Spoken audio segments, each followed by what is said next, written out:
تماشاوان برز لسر مجاری جی برز هادی عزیز چالاکوان سیاسی جی روجالات کردستان به مرایه برز هادی دم باش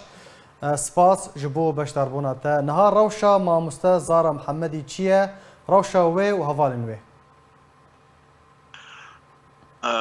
لورز ئەوکاتتان باش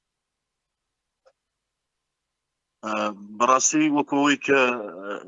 هەواڵەکان دیارن و ئێمە دەبیسین و هەروەها ئەو ڕۆژە لە کاتی چوونەوە ژوورەی بڵێن زارای کوردان بۆ ناو زیندانی داگیرکەری ئێرانی بێگومان حکومەکەی بەسەردا سەپاوە و ئەم 5 ساڵ حکومە بڵێن تەنیا لەبەر وتنەوەی زمانی کوردی نییە بەڵکو زارا کەسێکە کە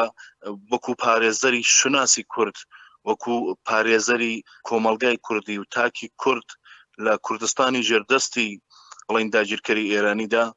توانیوێتی هەم تێکۆشانی خۆی بکە و هەم نمونەیەکی بەهێز بێت بۆ پارێزگاریکردن لە شوناسی کورد. برز هادی تو دبیجی 5 ساڵان هاتیە زیندانیکردن باشە چەند مامۆستا پێرا بوون؟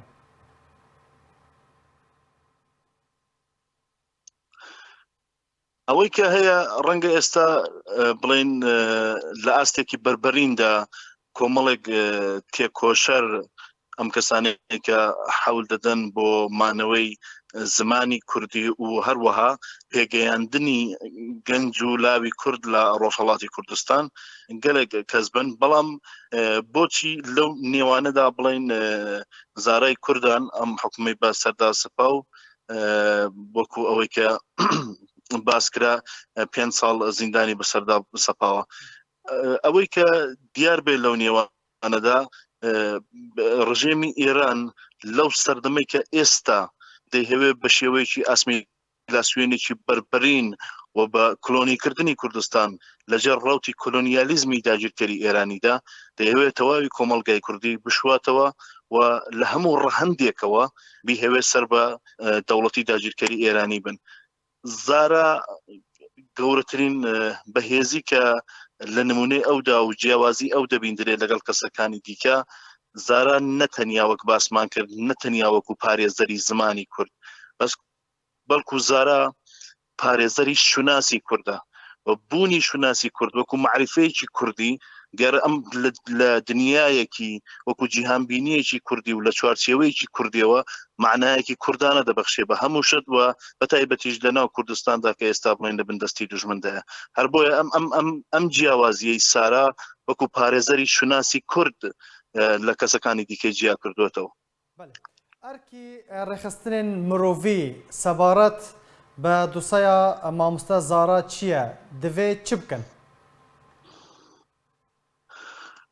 بەگشتی ئەوەی کە دیارە لە ئاستی دنیادا ڕۆژانە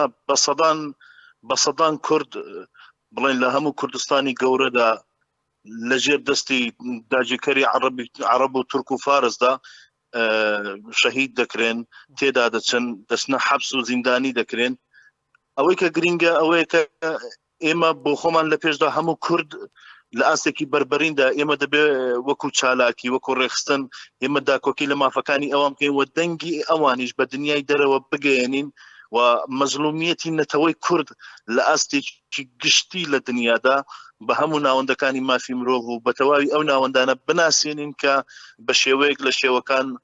ڕۆژانە ئەو هەموو هەڵسوکەوتەی کە دوژمنان و داگیرکەرانی کوردستان لە بەرابەر تاکو و جڤاکی کوردیدا دەکەن لەبیر چۆتەوە. گەلک سپاس ji bo çalakvanê siyasî Birêz Hadî Ezîz ji Rojhilatê Kurdistanê gelek spas ji bo beşdarbûna te.